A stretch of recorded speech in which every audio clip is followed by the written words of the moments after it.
विद्यार्थी मित्रों, जय श्री कृष्ण। तपस्या इंटीग्रेटेड स्कूल गांधीनगर परिवार वतीथी 11 विज्ञान प्रवाहમાં પ્રવેશ મેળવનાર વિદ્યાર્થીઓને હું આવકારું છું।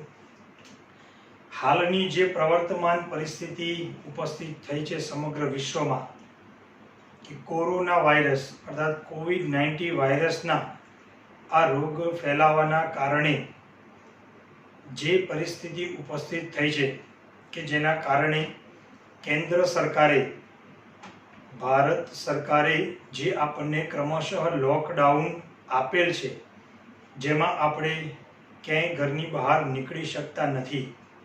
આ પરિસ્થિતિમાં ધોરણ 10ની બોર્ડની પરીક્ષા આપીને ધોરણ 11 વિજ્ઞાન પ્રવાહમાં પ્રવેશ મેળવીને અભ્યાસ કરવા ઈચ્છતા વિદ્યાર્થીઓ માટે તપસ્યા ઇન્ટિગ્રેટેડ સ્કૂલ ગાંધીનગર દ્વારા આ ઓનલાઈન લેક્ચરનું આયોજન કરવામાં આવે છે।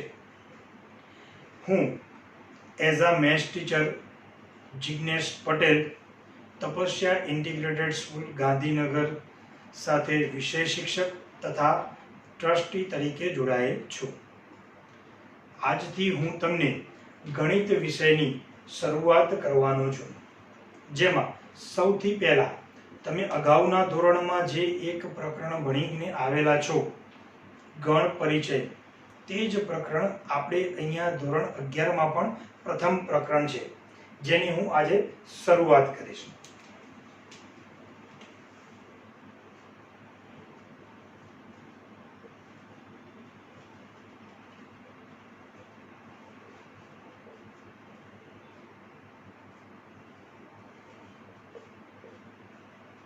ગણને અંગ્રેજીમાં આપણે સેટ પણ કહીએ છીએ।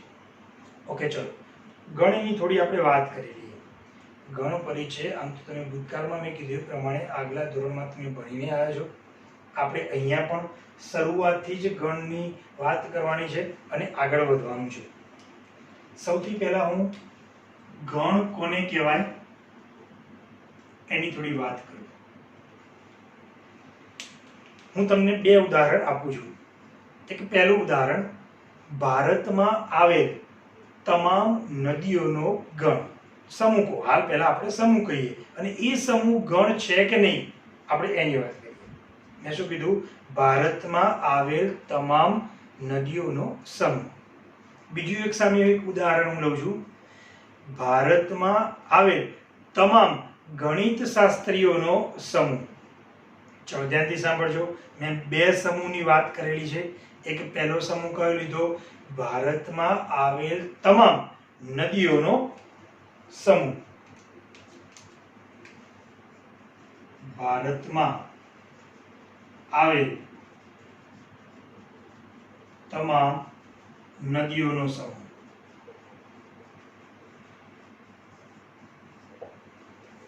બીજું મેં ઉદાહરણ કયું લીધું? તો ભારતમાં આવેલ તમામ ગણિત શાસ્ત્રીઓનો સમૂહ। આ બંને ઉદાહરણ પરથી હું તમને વિધિન ઝડપથી સમજાવી દઈશ કે ગણ કોને કહેવાય। અહીંયા છે નદીઓનો સમૂહ, અહીંયા છે ગણિત શાસ્ત્રીઓનો સમૂહ। ગણ એટલે એવો સમૂહ કે જે સુવ્યવસ્થિત વસ્તુઓથી બનેલો હોય। સુવ્યવસ્થિત એટલે કે એ સમૂહમાં કોણ આવેલું છે કે નથી આવેલું એ આપણે ચોક્કસ કહી શકીએ। ધારો કે હું વાત કરું કે હા નદીઓનો સમૂહ, તો તમામના નામ આપણે લખી શકવાના છીએ, જેટલી પણ નદીઓ હોય એ તમામના, બરાબર છે। બીજું, ધારો કે કોઈ હું ઉદાહરણ લઉં કે નાઇલ નદી, તો હા એ ભારતમાં આવેલ નથી। નદીઓનો સમૂહ ભારતમાં આવેલ, તો એ નાઇલ નદી ભારતમાં આવેલ નથી। અર્થાત નાઇલ નદી માટે આપણે કહી શકીએ કે એ ભારતની તમામ નદીઓના સમૂહમાં નથી। ગંગા નદી, તો હા એ ભારતમાં આવેલ નદીઓના સમૂહમાં છે। અર્થાત એવી વસ્તુઓનો સમૂહ કે જેમાં આપણે ચોક્કસપણે કહી શકીએ કે કયો ઘટક આવેલો છે કે કયો ઘટક નથી આવેલો, બરાબર। જો અહીંયા વાત કરીએ ભારતમાં આવેલ તમામ ગણિત શાસ્ત્રીઓનો સમૂહ, પ્રશ્ન તો એ થાય કે ગણિતશાસ્ત્રીઓ કેવા કોને? બરાબર છે. કોઈ પણ વ્યક્તિ ક્યાંક એમએસસી મેથેમેટિક્સ થયેલો હોય તો પણ કહી દે કે હું ગણિતશાસ્ત્રી છું, તો ના. એટલે આ ગણિતશાસ્ત્રીઓનો સમૂહ, એટલે આ સમૂહમાં આપણે કોણ આવેલું છે અને કોણ નથી આવેલું એ ચોક્કસ આપણે કહી શકતા નથી. માટે આ જે સમૂહ છે એ સમૂહ ગણ કહેવાશે નહીં. જ્યારે આ જે તમને સમૂહ આપેલો છે કે નદીઓનો સમૂહ, એને આપણે ગણ કહી શકીશું. ફરી એક વખત, અહીંયા છે ભારતમાં આવેલ તમામ નદીઓનો સમૂહ. ગણ એટલે સુવ્યવસ્થિત વસ્તુઓનો સમૂહ કે જેમાં કોઈ ઘટક આવેલો છે કે નથી આવેલો એ તમે ચોક્કસ હા કે નામાં કહી શકો. ધારો કે મેં આમાં તમને ઉદાહરણ આપ્યું કે ગંગા નદી, તો હા આ સમૂહમાં આવેલી છે. બીજી ભારતની તમામ આવી નદીઓ માટે આપણે જવાબ હા આપી શકીશું. ધારો કે હું એમ કહું કે નાઇલ નદી, તો હા આમાં આવેલી નથી એટલે આ સમૂહમાં નહીં આવે. બરાબર છે. અહીંયા વાત કરીએ ગણિતશાસ્ત્રીઓનો સમૂહ, એટલે પહેલો તો પ્રશ્ન એ થાય કે ધારો કે હું મારી જાતે જ મારી વાત કરું તો હું ગણિતશાસ્ત્રીમાં ગણાવ કે ન ગણાવ? કારણ કે ગણિતશાસ્ત્રીની પ્રોપર કોઈ વ્યાખ્યા નથી કે કોને ગણિતશાસ્ત્રી કહેવા. માટે આ સમૂહમાં કોણ આવશે અને કોણ નહીં આવે એ આપણે ચોક્કસપણે કહી શકતા નથી. માટે આ જે સમૂહ છે એ સમૂહ આપણા માટે ગણ થશે નહીં.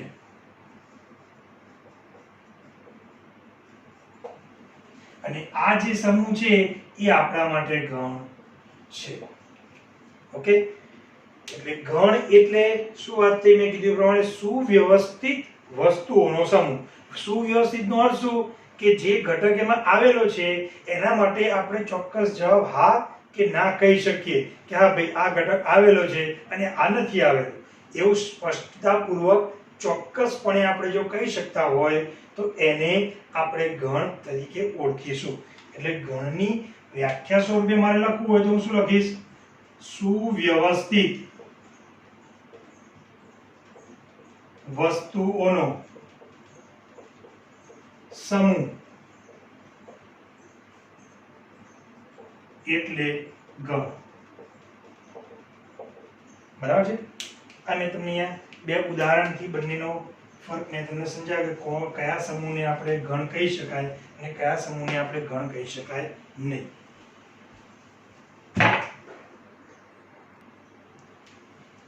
ઓકે, ચલો શરૂઆતમાં જ હું કેટલાક અહીંયા ઉદાહરણ આપું છું. એના માટે આપણે આ પ્રશ્નની ચર્ચા કરીશું કે નીચેનામાંથી કયા સમૂહ ગણ દર્શાવે છે કે નથી દર્શાવતા. અહીંયા વિધાન સ્વરૂપે તમને વાક્યો આપેલા છે. વાક્ય હું બોલીને તમને સંભળાવું છું. જે વાક્યો તમને જે મેં એક્સરસાઇઝ સ્વરૂપે પીડીએફ ફાઇલ આપેલી છે એમાં છે, એટલે તમે જોઈ શકો છો. બરાબર છે. ધારો કે એમાં હું પહેલો એક્ઝામ્પલ લઉં. જે અક્ષરથી શરૂ થતા અંગ્રેજી કેલેન્ડરના વર્ષના તમામ મહિનાઓનો સમૂહ.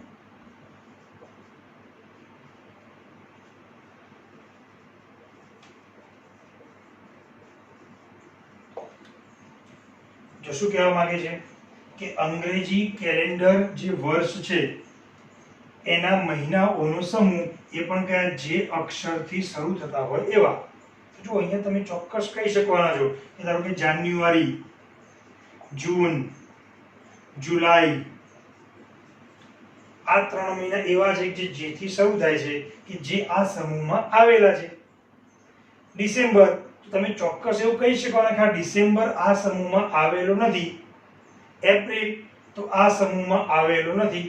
એટલે તમે મહિનાઓ જે આપણા 12 મહિનાઓ છે એમાંથી આ 3 મહિનાઓ માટે એવું કહી શકશો કે હા આ સમૂહમાં આવેલો છે. બાકીના મહિનાઓ માટે તમે ચોક્કસ એવું કહી શકવાના છો કે તે આ સમૂહમાં આવેલો નથી. માટે હાલ જે આપણને આ મહિનાઓનો સમૂહની જે વાત કરેલી છે એ સમૂહ આપણા માટે ગણ છે. ફરી એક વાત હું ગણની વાત કરું કે તમને જે સમૂહ આપેલો છે એમાં જે ઘટકો આવેલા છે અને જે નથી આવેલા તેવું તમે ચોક્કસપણે કહી શકતા હોવ. ઉદાહરણ તરીકે અહીંયા મહિનાઓનો સમૂહ હતો, પરંતુ શરૂઆત જે અક્ષરથી હતી, બરાબર છે. એટલે આ સમૂહમાં 3 મહિના આવતા હતા, જાન્યુઆરી, જૂન અને જુલાઈ. એનો અર્થ કે આ 3 મહિના સમૂહમાં આવે છે એવું તમે ચોક્કસ કહી શકો છો. બીજું, ડિસેમ્બર, નવેમ્બર, એપ્રિલ, બાકીના 9 મહિના આ સમૂહમાં આવેલા નથી એવું પણ તમે ચોક્કસ કહી શકો છો. માટે આ સમૂહ એ શું છે? ગણ છે. ચલો સેકન્ડ નંબરનું એક્ઝામ્પલ. ભારતના 10 અતિ પ્રતિભાશાળી લેખકોનો સમૂહ. ઓકે, ચલો અહીંયા વાત કરીએ. 10 અતિ પ્રતિભાશાળી લેખકો. લેખકો તો ઓકે, ચલો લેખકો તો આપણે ગણી શકીએ, પરંતુ અતિ પ્રતિભાશાળી કોને ગણવા? બરાબર છે. એની ચોક્કસ કોઈ વ્યાખ્યા છે નહીં કે આ જ લેખકને અતિ પ્રતિભાશાળી ગણવા કે આને ન ગણવા. માટે આ જે અતિ પ્રતિભાશાળી લેખકોનો સમૂહ છે એમાં કોણ આવશે અને કોણ નહીં આવે, બરાબર, એ આપણે ચોક્કસપણે કહી શકતા નથી. કોઈ પણ એક લેખક તમે લઈ લો તો એ અતિ પ્રતિભાશાળી ગણાશે કે નહીં ગણાય, અર્થાત આ સમૂહમાં આવશે કે નહીં આવે તે આપણે ચોક્કસ કહી શકતા નથી. માટે આ સમૂહ ગણ નથી. ઓકે, ચલો ત્રીજા નંબરે. દુનિયાના ક્રિકેટના ઉત્તમ 11 બેટ્સમેનોની ટીમ. ઉત્તમ 11 બેટ્સમેનોની ટીમ. હવે અમે પ્રશ્ન થાય કે ઉત્તમ બેટ્સમેનો કોને ગણવા? ધારો કે આપણે સચિન તેંડુલકરને ગણીએ તો બીજા દેશમાં કોઈ હશે કે સચિન તેંડુલકરને ન પણ ગણે, બરાબર છે. એવું જરૂરી નથી કે દરેકને જ ગણીએ. વિરાટ કોહલીને પણ આપણે ધારો કે ઉત્તમ બેટ્સમેન ગણીએ તો કોઈ બીજો વ્યક્તિ હશે કે ક્યાંક ન પણ ગણે. માટે આ ઉત્તમ બેટ્સમેનો તરીકે કોની ગણના થાય એ આપણે ચોક્કસ કહી શકતા નથી. માટે આ જે ટીમ અર્થાત જે સમૂહ છે એ સમૂહમાં ધારો કે સચિન તેંડુલકર આવશે કે નહીં આવે, વિરાટ કોહલી આવશે કે નહીં આવે, બ્રાયન લારા આવશે કે નહીં આવે, ડોન બ્રેડમેન આવશે કે નહીં આવે, એ આપણે ચોક્કસ કહી શકતા નથી. માટે આ સમૂહ ગણ નથી. ચલો ચોથા નંબરે. તમારા વર્ગના બધા જ છોકરાઓનો સમૂહ.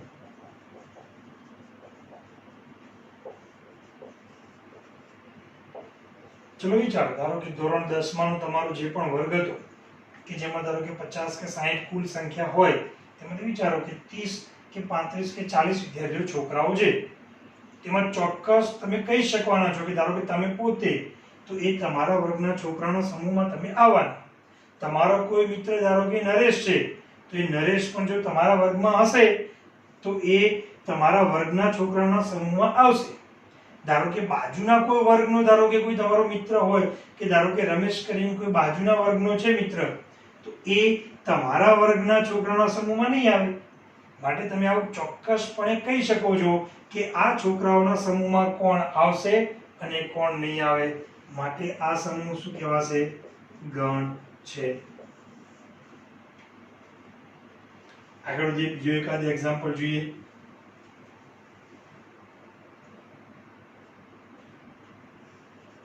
બધા જ યુગ્મ પૂર્ણાંકોનો સમૂહ. આમ તો સંખ્યા ગણ માટેની હું તમને હાલ વાત કરી જ રહ્યો છું, પરંતુ આ પૂર્ણાંક સંખ્યા આપણે જાણીએ છીએ, બરાબર છે. પૂર્ણાંક સંખ્યા કે જેને z વડે દર્શાવવામાં આવે છે. બધા જ યુગ્મ પૂર્ણાંકો. યુગ્મ એટલે બેકી સંખ્યા. એનો અર્થ કે બેકી સંખ્યા હોય તેવા પૂર્ણાંકોનો સમૂહ. ધારો કે 4 તો કે આવેલો છે, -6 તો હા આવેલો છે કારણ કે બેકી સંખ્યા છે, 7 તો આવેલો નથી. એટલે તમે જુઓ જે પૂર્ણાંક સંખ્યાઓ છે એમાંથી કઈ સંખ્યાઓ આમાં આવેલી છે અને કઈ નથી આવેલી એ તમે ચોક્કસ કહી શકો છો. માટે આ સમૂહ એ ગણ છે. ઓકે, આ કેટલાક ઉદાહરણ દ્વારા તમને મેં જે પણ સમૂહના ઉદાહરણ આપેલા છે એમાં તમે ગણ છે કે નહીં તે તમે જણાવી શકો. બાકીના એક્ઝામ્પલ છે એ તમે સ્વપ્રયત્ન કરજો. કોઈ પ્રશ્ન હોય તો આપણે મને જણાવજો, બરાબર? એનું સોલ્યુશન આપણે લાવીશું.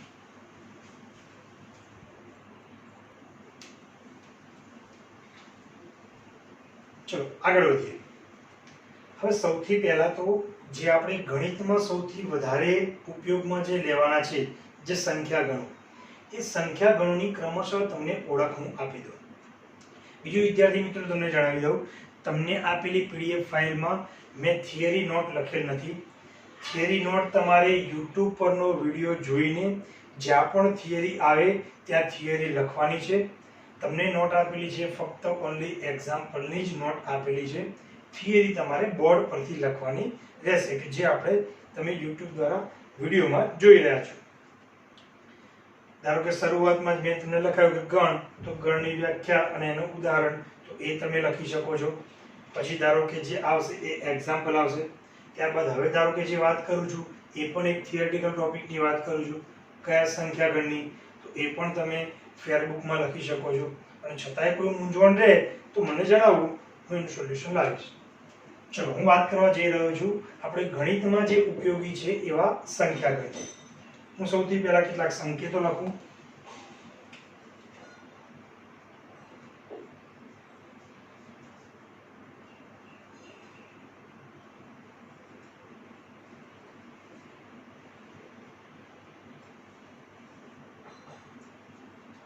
સૌથી પહેલા જે બેઝિક 3 જે ગણ છે પહેલા હું એની વાત કરું, બરાબર? કેપિટલ N, જેને આપણે પ્રાકૃતિક સંખ્યા ગણ તરીકે ઓળખીએ છીએ. પ્રાકૃતિક સંખ્યા ગણ, જેમાં કયા કયા ઘટકો આવેલા હોય તો હું એની વાત કરું. બીજું, જ્યારે પણ આપણે ગણ લખીએ છીએ ત્યારે ગણને આપણે બે છગડિયા કૌંસની વચ્ચે એના ઘટકોને દર્શાવીએ છીએ. જે પણ ઘટકો છે એ ઘટકોને આપણે અલ્પ વિરામથી અલગ કરીને લખીએ છીએ. ધારો કે મારે પ્રાકૃતિક સંખ્યા ગણ લખવો છે તો શરૂઆત ક્યાંથી થશે? 1, પછી 2, 3, 4, 5 up to dash dash dash, બરાબર?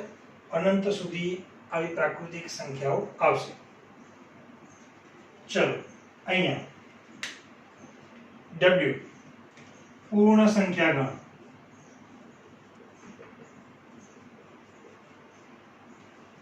પૂર્ણ સંખ્યા ગણ અર્થાત એમાં 0 આવશે અને પછી બાકીની બધી જ પ્રાકૃતિક સંખ્યાઓ આવશે.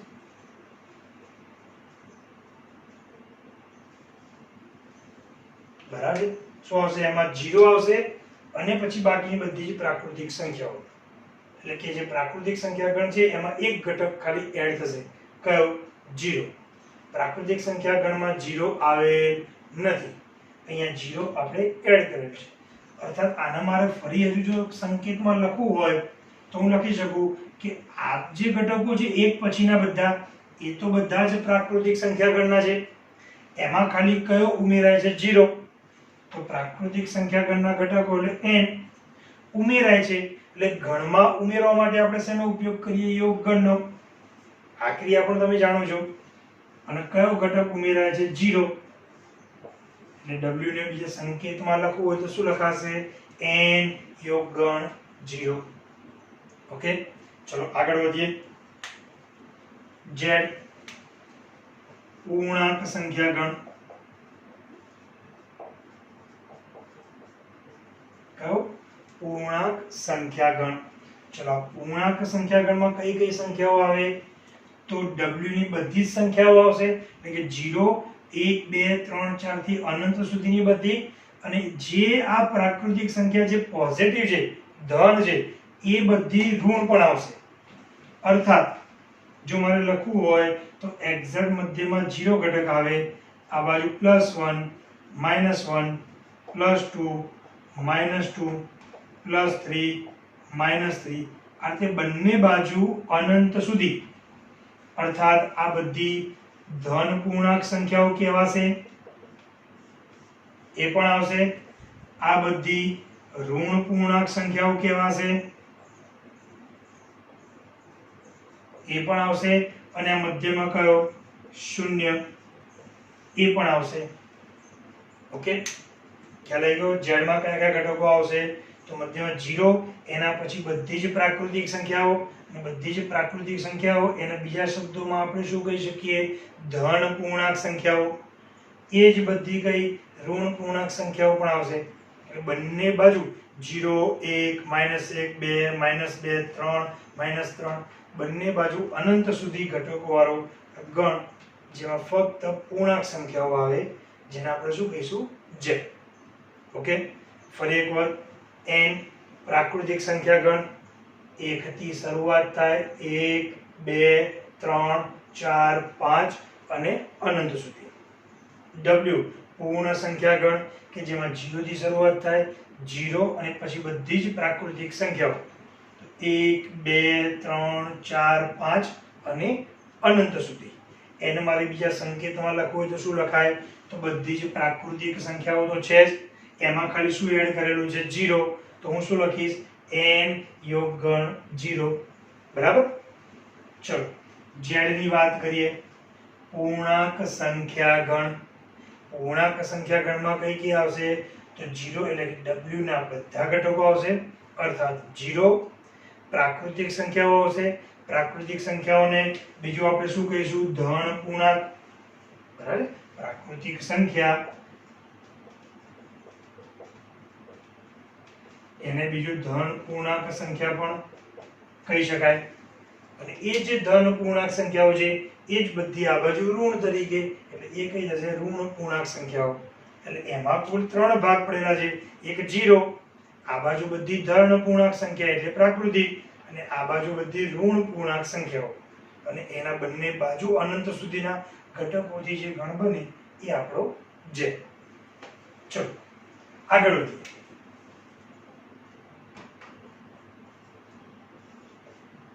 q, જેને આપણે કહીએ છીએ અપૂર્ણાંક સંખ્યા ગણ.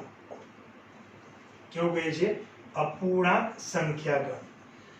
હવે પૂર્ણાંક સંખ્યાઓમાં તો શું છે કે આપણે ક્રમ બાય ક્રમ આપણે લખી શકીએ છીએ કે 0, એના પછી 1 આવે, એના પછી 2 આવે, એના પછી 3 આવે, 0 ની આ બાજુ તો -1 આવે, આ બાજુ -2 આવે, પછી આ બાજુ -3 થી ક્રમશઃ ચાલતી રહે ઉતરતા ક્રમમાં. અહીંયા અપૂર્ણાંક સંખ્યામાં આ રીતે ક્રમ અનુસાર આપણે લખી શકવાના નથી. બરાબર?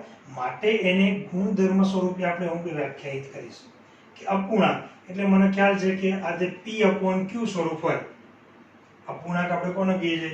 ધારો કે 2/3, 5/4, -3/2, -7/5. આ બધી સંખ્યાઓને આપણે અપૂર્ણાંક કહીએ છીએ, કે જેને બીજા શબ્દોમાં આપણે એવું કહીએ કે આ ભાગાકાર કરીએ તો પોઈન્ટમાં જવાબ આવતા હોય. પોઈન્ટમાં પણ આવતા હોય. ઘણી વખતે ધારો કે 6/3, તો આ પણ જો લખી છે મેં દેખાય છે અપૂર્ણાંક, પરંતુ ધારો કે હું છેદ ઉડાડી દઉં, તે શું થઈ જાય? 2. 2 એટલે કેવી સંખ્યા થઈ જાય? પૂર્ણાંક. બરાબર છે? ચલો, તો હું અહીંયા પહેલા લખવાનો પ્રયત્ન કરું.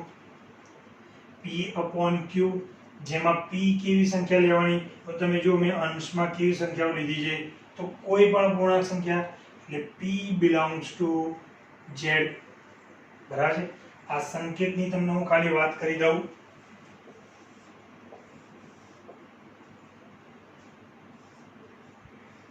આ રીતનો p જેવો જે સંકેત છે, બરાબર છે, એને આપણે belongs to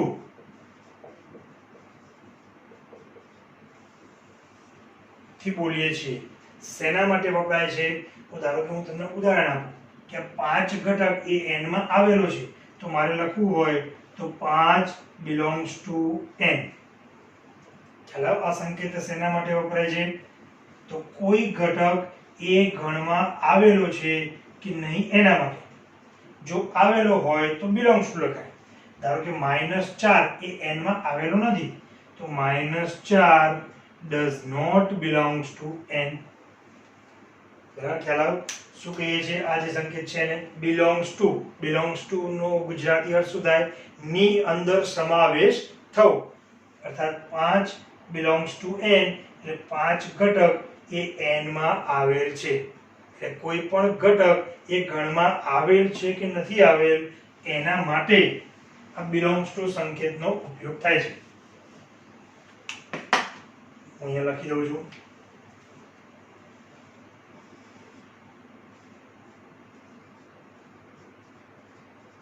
બિલોંગ્સ ટુ, બરાબર, અંગ્રેજી શબ્દ છે જેનું ગુજરાતી શું થાય? મેં કીધું એ પ્રમાણે ની અંદર સમાવેશ થવો. અર્થાત કોઈ પણ ઘટક એ કોઈ ગણમાં આવેલો હોય તો એના માટે બિલોંગ્સ ટુ આપણે વાપરીએ છીએ. ઉદાહરણ તરીકે હું ઉદાહરણ પર લખી દઉં. 5 બિલોંગ્સ ટુ n. પરંતુ ધારો કે -4 તો એ n માં આવેલ નથી, તો શું લખાશે? Does not belongs. બરાબર? નવા જે પણ સંકેતો આવશે એનાથી હું તમને પરિચિત કરાવતો રહીશ. ઓકે, ખ્યાલ આવી ગયો? એક સંકેત બિલોંગ્સ ટુ કોઈ ઘટક એ ગણમાં આવેલો છે કે નહીં એના માટે વપરાય છે. આવેલો હોય તો બિલોંગ્સ ટુ લખાય, ન આવેલો હોય તો ડઝ નોટ બિલોંગ્સ ટુ, એટલે ઊભું લીટું કરવાનું. બરાબર છે? એનો અર્થ કે એમાં આવેલું નથી. ચલો, અહીંયા હું જે વાત કરતો હતો એ અપૂર્ણાંક સંખ્યા ગણ, એને હું લખવા જઈ રહ્યો છું p/q, કે જ્યાં અંશ શેમાંથી લેવાનો? z માંથી. z ની કોઈ પણ સંખ્યા લઈ શકો. q શેમાંથી લેવાનો? તો z માંથી. પરંતુ એક પ્રશ્ન થશે. ધારો કે છેદ શૂન્ય, z માં તો શૂન્ય પણ આવે છે. જો કોઈ અપૂર્ણાંક સંખ્યાનો છે, તમે ક્યારે આવું 3/0 ક્યારે આને અપૂર્ણાંક કીધી છે ખરી? ના. તમે જો આનો ઓળખતા તમે આને તરત કહેતા સાહેબ આવું ન મળે, આ અવ્યાખ્યાયિત છે. અર્થાત કોઈ પણ અપૂર્ણાંક સંખ્યામાં છેદ શૂન્ય હોય નહીં. માટે q બિલોંગ્સ ટુ શું લખાશે?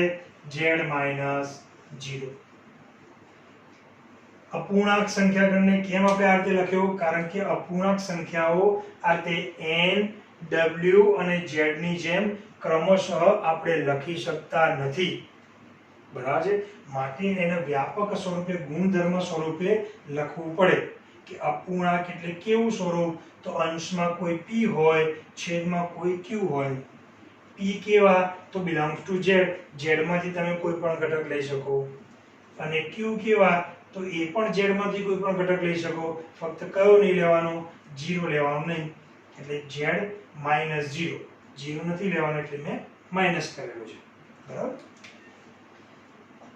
ચલો, એના પછીનું કે જે તમે હાલ સૌથી મોટો સંખ્યા ગણ કહો છો,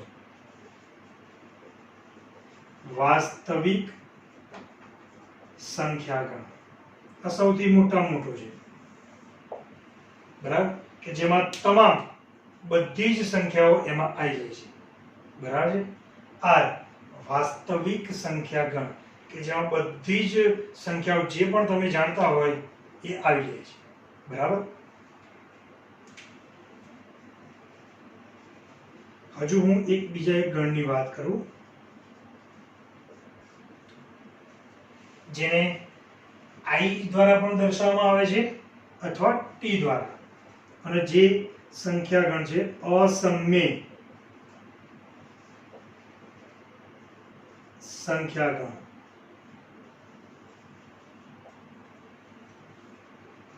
કયો સંખ્યા ગણ? અસમ્ય સંખ્યા ગણ. અસમ્યમાં કઈ સંખ્યાઓ આવે તે તમને હું ઉદાહરણથી ક્યાંક સમજાવું. કે √2, √3, √5, √7 અવિભાજ્ય સંખ્યાઓનું વર્ગમૂળ બધી અસમ્ય સંખ્યા ગણમાં ગણાશે. બરાબર છે? આ અસમ્ય સંખ્યા ગણ. અસમ્ય સંખ્યા ગણ બીજા શબ્દોમાં કહીએ તો કોને કહે છે? કે જેને અપૂર્ણાંક સ્વરૂપે દર્શાવી ન શકાય. જે સંખ્યાને અપૂર્ણાંક સ્વરૂપે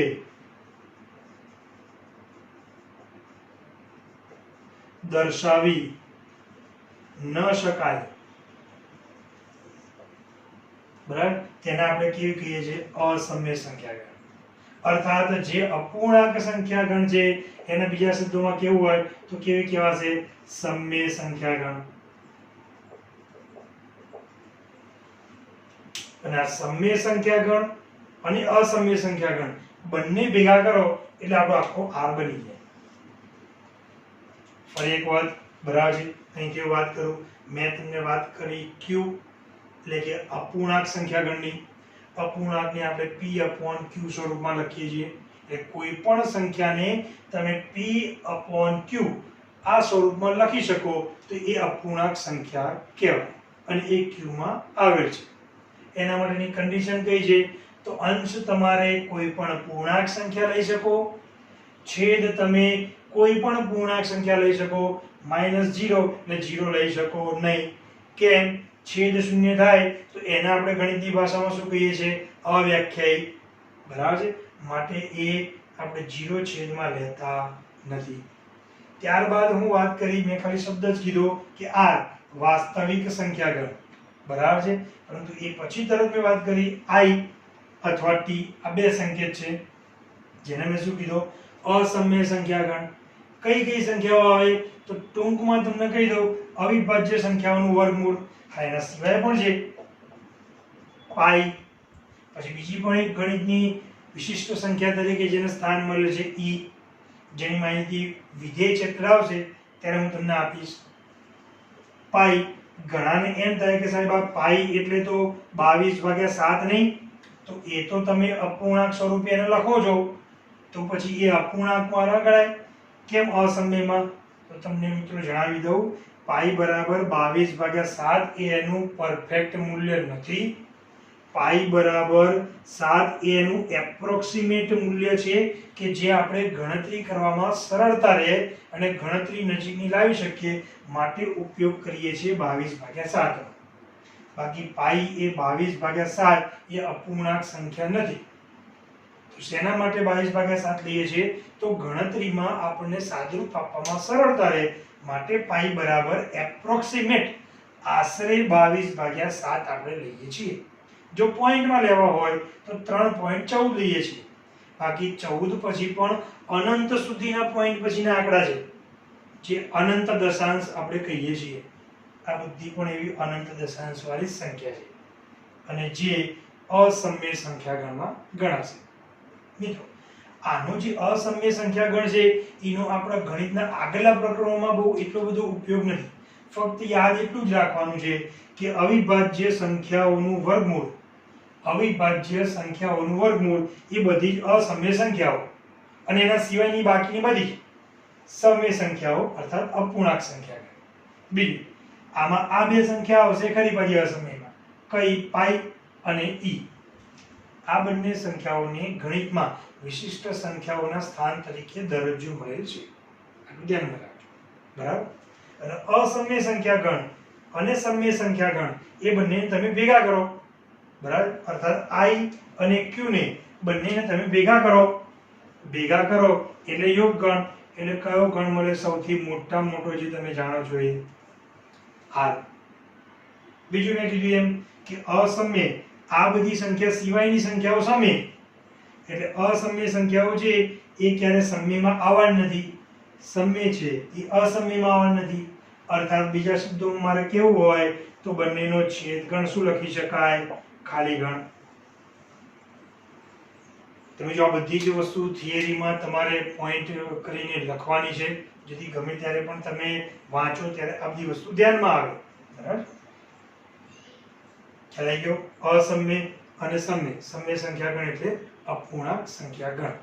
બંનેને ભેગા કરીએ એટલે મોટામાં મોટો ગણ વાસ્તવિક સંખ્યા ગણ મળે કે જેમાં બધી જ સંખ્યાઓ આવી જાય, બંને સુધી અનંત સુધી વિસ્તરેલી સંખ્યાઓ આવી જાય. બરાબર છે? બંનેનો છેદગણ વિચારીએ તો શું થશે? ખાલી ગણ. ઓકે? જે ગણની મેં માહિતી આપેલી છે તમામ માહિતી તમે ચોપડામાં થિયરી તરીકે વ્યવસ્થિત અક્ષરોમાં તમારી ભાષામાં પણ ઉતારી દેજો. બરાબર છે?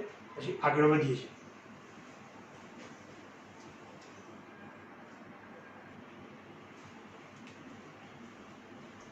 ચલો વિદ્યાર્થી મિત્રો, આગળ વધીએ. હાલ મેં તમને જે વાત કરી કે આપણે ગણિતમાં ઉપયોગી જે સંખ્યા ગણ છે એ સંખ્યા ગણોની મેં વાત કરી. ફરી એ સંખ્યા ગણો હું લખી દઉં છું અને એ સંખ્યા ગણોને કયો ગણ કોનો ઉપગણ થાય છે. ઉપગણ અર્થાત કોઈ ગણના ઘટકો કોઈ ગણમાં આવેલા હોય. ઉદાહરણ તરીકે ધારો કે a ઉપગણ b અર્થાત ગણ a ના તમામ ઘટકો ગણ b માં આવેલા છે. એનો અર્થ એ ગણ b નો શું કહેવાશે? ઉપગણ. વ્યાખ્યા આના પછી ક્રમશઃ આવશે. આ બધી જ વસ્તુ આગળના ધોરણમાં આપણે ભણી ગયા છીએ, પણ આપણે રિવિઝન કરીને એને આગળ લઈશું. હવે જે સંખ્યા ગણો મેં લખ્યા હતા એનો હું ક્રમ તમને લખી દઉં છું કે કયો ઉપગણ છે એ કોનો ઉપગણ થાય છે.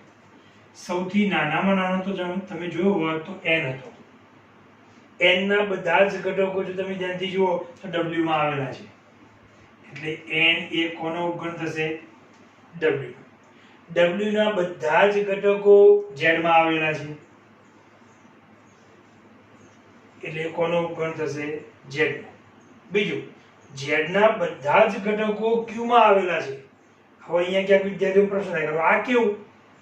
z માં તો બધી પૂર્ણાંક સંખ્યાઓ છે અને q માં તો બધી અપૂર્ણાંક સંખ્યાઓ છે. તો આનો ઉપગણ કેવી રીતે થયો? તો જો હું વાત કરું, બરાબર છે. અપૂર્ણાંક સંખ્યામાં મેં તમને સ્વરૂપ શું લખાયું? p/q. તો હવે એક કામ કરો, આ q ની જગ્યાએ તમે 1 મૂકી દો. q ની જગ્યાએ તમે શું મૂકી દો? 1 ફિક્સ કરી દો. અને p તમે કોઈ પણ z માંથી લો. આપણી કન્ડિશન તમે જોયેલી, p છે એ z માંથી લેવાનો છે. તો એનો અર્થ કે અંશમાં જે તમે કિંમત લેશો એ જ જવાબ તરીકે આવશે કે નહીં? હવે છેદમાં શું મૂકી દીધું? મેં 1. ખ્યાલ આવ્યો વિદ્યાર્થી મિત્રો? ફરી એક વાર હું તમને સમજાવવા જઈ રહ્યો છું કે z પૂર્ણાંક સંખ્યા ગણ એ q અપૂર્ણાંક સંખ્યા ગણનો ઉપગણ છે. કેવી રીતના? તો અપૂર્ણાંકનું સ્વરૂપ કયું? p/q. જો હું q બરાબર 1 ફિક્સ કરી દઉં, 0 સિવાયની કોઈ પણ કિંમત લઈ શકાય છે, તો હું q બરાબર 1 ફિક્સ કરી દઉં. p આપણે શેમાંથી લેવાનો છે? z માંથી. તો થયું શું? p/1. તો ઇઝ ઇક્વલ ટુ શું મળશે? p. અને આ p આપણે શેમાંથી લઈએ છીએ? z માંથી. એટલે જે જવાબ તમને અપૂર્ણાંક વાળો જે જવાબ મળશે એ બધી કેવી પૂર્ણાંક સંખ્યાઓ જ મળશે. ધારો કે હું લઈ લઉં 3/1 તો 3, -5/1 તો -5, 7/1 તો 7, 0/1 પણ લઈ શકાય, તો આનો જવાબ 0 આવે. 1/0 લઈ શકાતા નથી કારણ કે છેદ 0 લેવાની મેં ના પાડી છે અને અપૂર્ણાંકમાં આવતું નથી, બરાબર છે. 0/1 તો 0 આવે, તો જ z આખો આવી જાય ને. તેનો અર્થ કે z ની બધી સંખ્યાઓ છે એમાં અપૂર્ણાંકમાં આવેલી છે q માં. અને છેલ્લે મેં તમને કીધું એમ કે i અને q ને ભેગા કરીએ એટલે r મળે છે. એનો અર્થ કે q ની બધી સંખ્યાઓ શેમાં આવેલી છે? r માં. આપણા સંખ્યા ગણનો કયો સંખ્યા ગણ કયા સંખ્યા ગણનો ઉપગણ છે એનો ક્રમ છે, બરાબર. જેટલી થિયરેટિકલ કોન્સેપ્ટ આપણને ખબર હશે એટલું જ તમને એક્ઝામ્પલો ગણવામાં સમજવામાં આપણને ફાયદો થશે, બરાબર છે. હવે હું ગણને દર્શાવવાની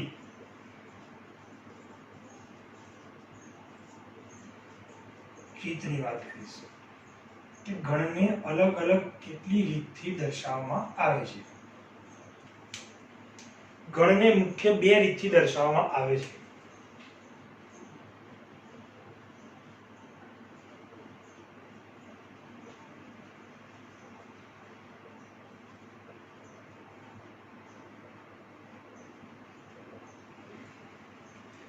પહેલી, ગુણધર્મની રીત, અને સેકન્ડ નંબરે યાદીની રીત.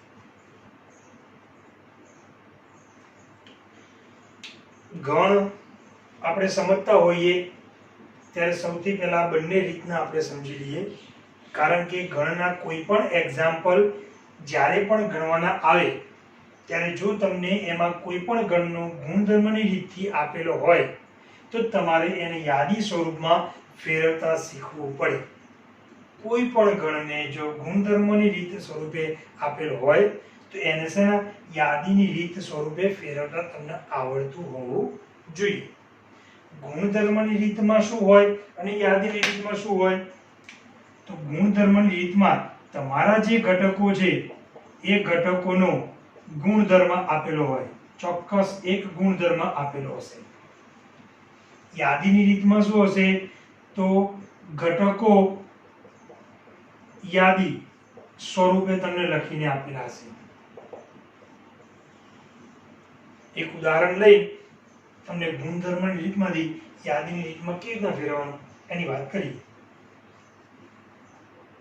સૌથી પહેલા તો ગણ માટે જે સંકેતો તમે વાપરી શકો છો તે તમે ABCD ના કેપિટલ લેટરો કોઈ પણ તમે યુઝ કરી શકો છો. ગણને આપણે કેપિટલ લેટરથી, કેપિટલ અક્ષર દ્વારા ગણને દર્શાવવામાં આવે છે. બરાબર? ચલો આ બાજુ જોઈએ. હું એક ગણ લખું છું. ધારો કે ગુણધર્મની રીત આપેલી હોય તો એમાં તમને x ઘટકો કીધેલા હોય એટલે કીધું કે x કે જ્યાં પછી આ રીતે બે ટપકા કરેલા હોય, આ જે બે ટપકા કરેલા છે એને કોલન કહેવામાં આવે છે. અંગ્રેજી ભાષામાં શું કહેવાય છે? કોલન. આપણે ગુજરાતીમાં બોલતા શું બોલીએ છીએ? x કે જ્યાં, બરાબર છે, -3 less than x less than or equal to 2, x belongs to z. જો ધ્યાનથી જુઓ, મેં અહીંયા તમને ગણ એ લખ્યો છે, છગડા કૌંસની વચ્ચે લખીએ છીએ. જ્યારે ગુણધર્મની રીતે આ તમને ગુણધર્મની રીત આપેલી છે ત્યારે તમને x ઘટકો કીધેલા હશે એટલે અહીંયા કયા ઘટકો? તો ઘટકો કયા છે એ અહીંયા જણાવેલું છે કે x. ઘટકો કેવા લેવાના છે? x. પણ કેવા? તો એની કન્ડિશન છે કે x કે જ્યાં -3 less than x less than or equal to 2. એટલે જુઓ તમને આ x ઘટકોનો જે ગણના ઘટકો છે એનો ગુણધર્મ આપેલો છે. બીજું આ પણ એક ગુણધર્મ છે કારણ કે x આપણે પાછા કેવા લેવાના છે? Belongs to z. આ ધ્યાનમાં રાખવું. ચલો તો હું આને યાદી સ્વરૂપમાં ફેરવવાનો પ્રયત્ન કરું. બરાબર છે? હવે હું વિચારીશ કે આપણે જે x ઘટકો ગણ એમાં આવેલા છે એનો ગુણધર્મ શું છે? -3 થી 2 ની વચ્ચેની તમામ z એટલે પૂર્ણાંક સંખ્યાઓ. બરાબર છે? z એટલે કેવી? પૂર્ણાંક સંખ્યાઓ. ચલો કઈ કઈ આવશે? બીજું અહીંયા લેસ ધેન જ છે એટલે -3 આપણે લઈ શકવાના નથી. અહીંયા less than or equal to છે એટલે 2 લઈ શકવાના છીએ. ચલો તો -3 થી 2 ની વચ્ચેની જેમાં 2 લઈ શકાય એવી પૂર્ણાંક સંખ્યાઓ. તો પહેલી આવશે -3 થી આ બાજુ જઈએ એટલે મોટી સંખ્યા આવશે -2, પછી આવશે -1, પછી આવશે 0, પછી આવશે 1 અને પછી આવશે 2. કારણ ઇક્વલ ટુ છે એટલે આપણને 2 લેવાના કીધા છે. તમે જોઈ શકો છો આ તમને જે આપેલું હતું એ ગુણધર્મની રીત આપેલી હતી. એને આપણે શેમાં ફેરવ્યું? તો યાદીની રીતમાં. બરાબર? અહીંયા તમને x ઘટકો શોધવાના કીધા હતા. x ઘટકોનો ગુણધર્મ આપેલો હતો. બે ગુણધર્મ હતા. કયા કયા? -3 less than x less than or equal to 2. અર્થાત -3 થી 2 વચ્ચેની કોઈ પણ x કિંમતો જેમાં તમે 2 લઈ શકો. બીજો ગુણધર્મ કયો હતો? તો x બિલોંગ્સ ટુ z. અર્થાત આપણે કેવી સંખ્યાઓ લેવાની હતી? પૂર્ણાંક સંખ્યાઓ. બરાબર? જો -3 થી 2 વચ્ચેની અને જેમાં 2 લઈ શકીએ એવી પૂર્ણાંક સંખ્યાઓ કઈ કઈ આવી? તો -3 થી મોટી કઈ આવશે? -2, -1, 0, 1, 2 લેવાના કીધા છે એટલે 2. બીજું એકાદ એક્ઝામ્પલ જોઈએ. ચલો હું બી કહીશ. એવા x ઘટક કે જ્યાં બીજું પણ તમને કહી દઉં, આવા બે ટપકા ન કરેલા હોય ત્યાં આ રીતે સ્લેશ પણ કરવામાં આવે છે, તો એ પણ ચાલે. બરાબર. x કે જ્યાં -4 less than or equal to x less than 5, x belongs to w. વિદ્યાર્થી મિત્રો, તમને જે ગુણધર્મ આપેલો હોય એ ગુણધર્મમાં આ સ્લેશ પહેલા કયા ઘટક લેવાના છે એ પણ જોવાનું, એના પછી x નો ગુણધર્મ શું છે એ પણ ધ્યાનથી જોવાનું. બહુ ઉતાવળ કરવાની નહીં. ચલો અહીંયા હું યાદી સ્વરૂપમાં ફેરવવાનો પ્રયત્ન કરું. તમે સીધું જ ધારો કે તમારી નજર આના પર જ જશે. આને અસમતા કહેવાય કે x ઘટકોની અસમતા આપેલી છે. -4 less than or equal to x less than 5, અર્થાત -4 થી મોટી અને 5 થી નાની, જેમાં -4 લઈ લેવાના, તેવી તમામ w ની સંખ્યાઓ લખવાની. એટલે ઉતાવળ કરીને સીધું જ અહીંથી -4 -3 -2 લખી શરૂઆત ના કરી દેતા. ધ્યાન રાખજો, કારણ કે તમને x બિલોંગ્સ ટુ શું કહ્યું છે? w. w માં શરૂઆત ક્યાંય થાય? 0 થી. તો -3 -2 એ બધી સંખ્યા w માં આવે નહીં. એટલે આપણે આ બંને ગુણધર્મો તરીકે જે પાલન કરે એવી x ની કિંમતો લેવાની છે. એટલે અહીંયા x ની કિંમતોની શરૂઆત ક્યાં જશે? 0 થી.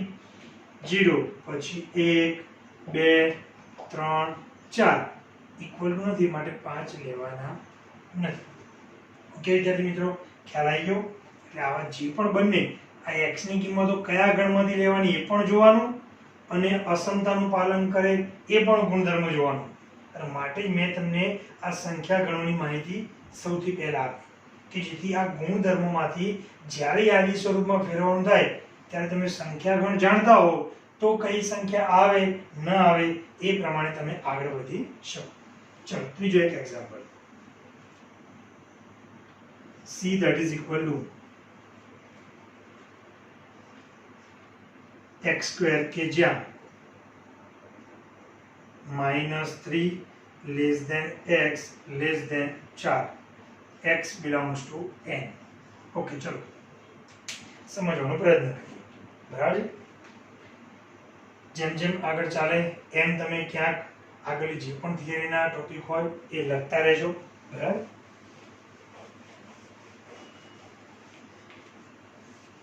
એક્ઝામ્પલનું સંપૂર્ણ લિસ્ટ તમને જે ફાઇલ મેં આપી છે બરાબર એમાં આવશે, કે જે તમે લાઈનસર ક્રમશઃ ગણી શકશો. બીજું, જ્યારે પણ થિયરી ચાલે એના પછી જે હું ઉદાહરણ સ્વરૂપે એક્ઝામ્પલ સમજાવતો હોય એ પણ તમે થિયરી પછી તરત લખી દેવાના. બરાબર છે?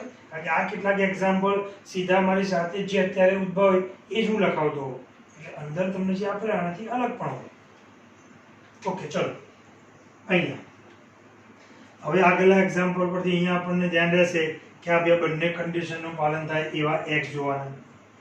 -3 less than x less than 4, અર્થાત એવી x કિંમત કે જે -3 થી 4 ની વચ્ચે હોય, અને પાછી કેવું? x belongs to n. એટલે કેવી સંખ્યાઓ લેવાની? પ્રાકૃતિક. બરાબર. તમે ફરી ધ્યાનથી જુઓ, અહીંયા જે કન્ડિશન આપેલી છે x ની છે, અને તમારે જે ઘટકો લેવાના છે એ આ સ્વરૂપે લેવાના છે. ધ્યાન રાખજો, અહીંયા x જ હતા એટલે તમે જે x વિચાર્યા એ જ લખી દીધા. અહીંયા પણ x હતું એટલે તમે જે x વિચાર્યો આ બે ગુણધર્મ પ્રમાણે એ જ લખી દીધો. પણ અહીંયા શું છે? તમને ગુણધર્મ x નો આપેલો છે, આ બંને ગુણધર્મ x ના આપેલા છે, અને ઘટકો x² સ્વરૂપે લખવાના છે. બરાબર છે? માટે સૌથી પહેલા હું એક કામ કરીશ, x બરાબર કઈ કઈ કિંમતો લેવાની હું આ બંને ગુણધર્મો પરથી પહેલા લખી દઉં, પછી ગણના ઘટકો લખું. ચલો અહીંથી હું લખું belongs to n, એટલે 1 2 અને 3 ઇક્વલ ટુ નથી એટલે 4 લેવાના નથી. બરાબર. આ થઈ આ બંને ગુણધર્મો પરથી આપણી x ની કિંમત.